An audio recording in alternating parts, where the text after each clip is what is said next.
구약성경 사무엘하 15장 24절에서 37절까지 우리 한 목소리로 함께 봉독하겠습니다. 보라, 사독과 그와 함께한 모든 레위 사람도 하나님의 언약궤를 메어다가 하나님의 궤를 내려놓고 아비아달도 올라와서 모든 백성이 성에서 나오기를 기다리도다. 왕이 사독에게 이르되, 보라, 하나님의 궤를 성읍으로 도로 메어가라. 만일 내가 여호와 앞에서 은혜를 입으면 도로 나를 인도하사 내게 그 궤와 그 계신 데를 보이시리라. 그러나 그가 이와 같이 말씀하시기를, 내가 너를 기뻐하지 아니한다 하시면 종이 여기 있사오니 선이 여기시는 대로 내게 행하시옵소서 하리라. 왕이 또 제사장 사독에게 이르되, 내가 선견자가 아니냐? 너는 너희의 두 아들 곧 내 아들 아히마아스와 아비아달의 아들 요나단을 데리고 평안히 성읍으로 돌아가라. 너희에게서 내게 알리는 소식이 올 때까지 내가 광야 나루터에서 기다리라 하니라. 사독과 아비아달이 하나님의 궤를 예루살렘으로 도로 메어다 놓고 거기 머물러 있으니라. 다윗이 감람산 길로 올라갈 때에 그의 머리를 그가 가리고 맨발로 울며 가고 그와 함께 가는 모든 백성들도 각각 자기의 머리를 가리고 울며 올라가니라.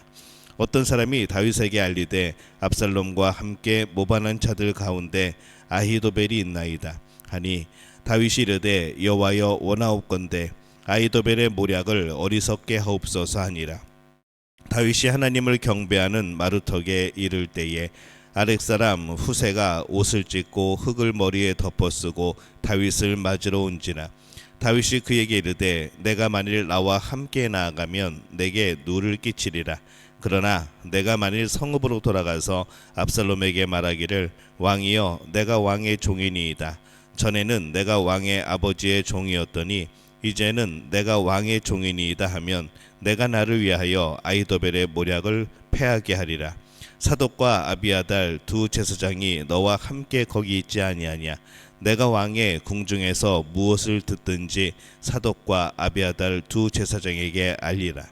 그들의 두 아들 곧 사독의 아히마아스와 아비아달의 요나단이 그들과 함께 거기 있나니 너희가 듣는 모든 것을 그들 편에 내게 소식을 알릴지니라 하는지라.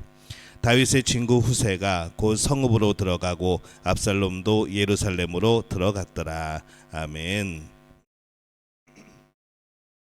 할렐루야. 하나님의 은혜가 오늘 새벽에 하루의 첫 시간을 주 앞에 드리는 우리 믿음의 가족들에게 함께 하시기를 예수님의 이름으로 축원합니다. 오늘 말씀은 다윗이 압살롬을 피하여서 예루살렘을 떠나는 내용을 담고 있습니다.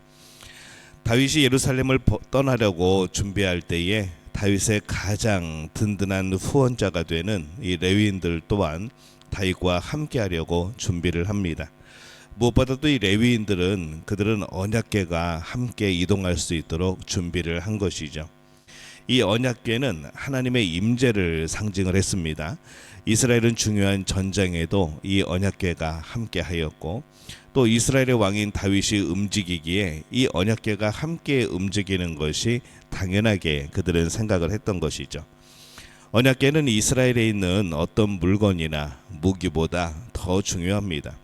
어떤 그 나라의 도장, 옥새보다도 더 큰 가치를 지니고 있습니다. 민심이 다윗과 함께 하도록 하기 위해서는 이 언약궤가 함께 하는 것이 좋을 것이라 생각을 했던 것이죠. 그래서 이 제사장 그룹들은 당연히 언약궤가 다윗과 함께 움직이는 것으로 그렇게 생각을 했습니다. 근데 이 다윗의 생각은 달랐습니다. 다윗은 예루살렘이 언약궤가 있어야 할 곳임을 그는 알았습니다. 그래서 25절에 보면은 왕이 사독에게 이르되, 보라, 하나님의 궤를 성읍으로 도로 메어가라. 만일 내가 여호와 앞에서 은혜를 입으면 도로 나를 인도하사 내게 그 궤와 그 계신 데를 보이시리라. 이렇게 그가 말을 합니다. 전쟁터에 언약궤가 가는 것과 지금 도피하면서 언약궤를 옮기는 것은 그 차원이 의미가 다른 것이라는 거죠. 도피하면서 언약궤를 함께 옮기는 것은 하나님을 자신의 전쟁에 이용하는 것이 될 수 있다는 그런 생각을 다윗이 한 겁니다. 다윗은 이후에 언약궤가 있는 그곳을 사모하죠. 그런데 그 사모함이 자신의 소유로서의 사모함이 아닙니다. 내 거를 되찾아야 되는데 라는 그런 마음이 아니었던 거죠. 그 사모함은 자신의 위에 계신 하나님을 향한 그 사모함이었습니다. 하나님의 말씀이 함께하는 곳, 하나님이 임재해 계신 곳, 이제 그것에 대한 사모함이었습니다. 그래서 그 언약궤를 자신의 이익을 위하여서 사용하는 것을 그는 깨끗하게 포기를 합니다. 이것은 분명히 객관적인 사실로 볼 때에는 이 다윗에게 있어서 엄청난 손해일 겁니다. 이것은 엄청난 내려놓음이고 또 비움이기도 한 것이죠. 근데 사실 생각해 보면은 이것은 또 진정한 채움의 모습이 아닌가 생각을 해봅니다.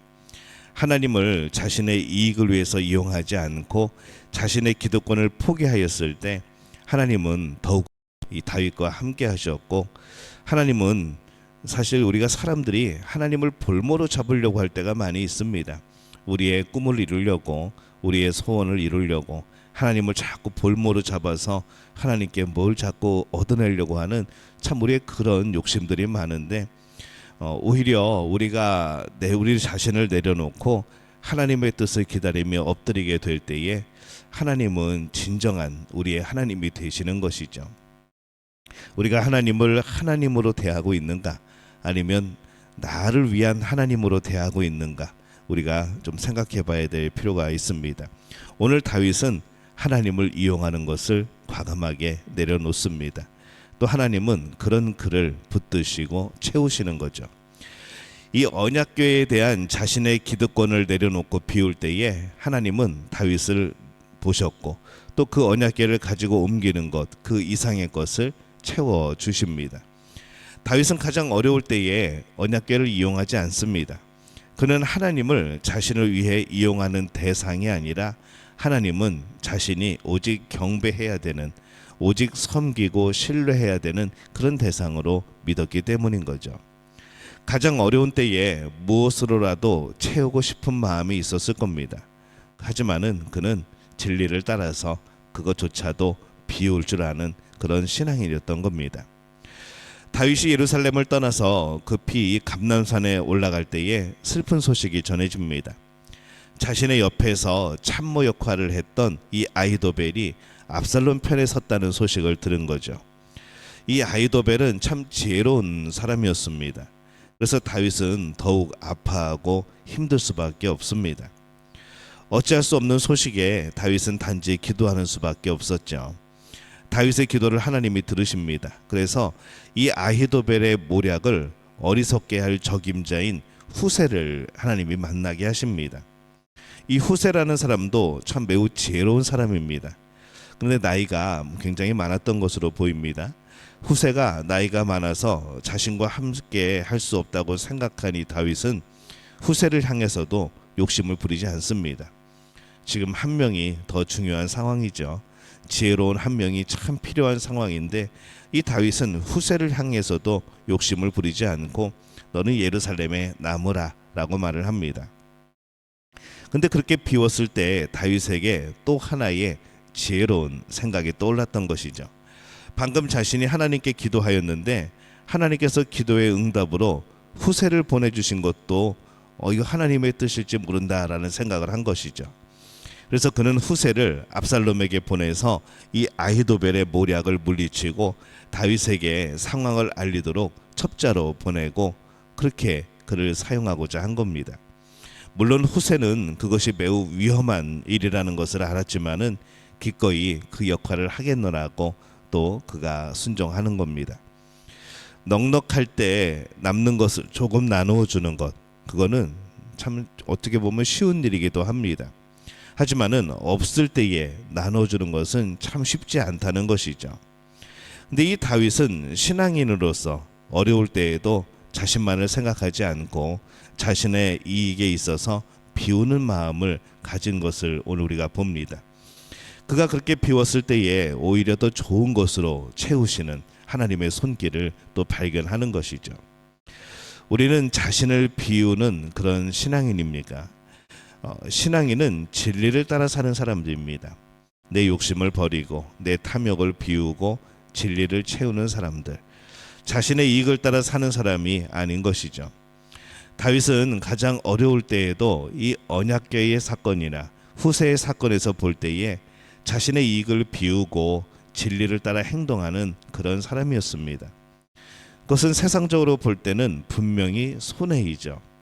그러나 그가 믿는 하나님께서 오히려 그가 비운 그 자리를 더욱더 큰 은혜로, 그가 비운 그 자리에 하나님이 함께 하심으로 채우시는 것을 오늘 보게 되어집니다. 그래서 신앙인은 나는 진리를 따라서 계속 내 이익을 비우고 내 욕심을 비우고 하나님께서 채우시는 것을 경험하는 삶이기도 합니다. 혹은 채워주시지 않아도 우리는 진리를 따라 살아야 하는 것이죠. 어떤 상황에서도 진리를 위하여서 내 자신을 비우는 일을 두려워하지 않기를 바랍니다. 비우면 하나님은 이미 채워주십니다. 우리는 비움에 대한 두려움이 있지만 우리는 그 이후에 하나님이 채워주심에 대한 그런 소망과 기쁨을 기대해야 되는 것이죠. 그래서 우리가 우리의 그런 죄됨을 떠나서 진리를 따라 사는 그런 신앙인이 되어야 될 줄로 믿습니다. 오늘 우리 믿음의 가족들이 하루를 살아가면서 오늘 나의 욕심들을 내려놓고 나의 그런 세상적인 방법들을 내려놓고 비울 때에 하나님께서 오히려 풍성하게 채워주시는, 하나님께서 오히려 더 좋은 길을 여시는 그런 복된 삶을 살아가게 될 줄로 믿습니다. 오늘 그 복이 우리 모두에게 함께 하시기를 예수님의 이름으로 축원합니다.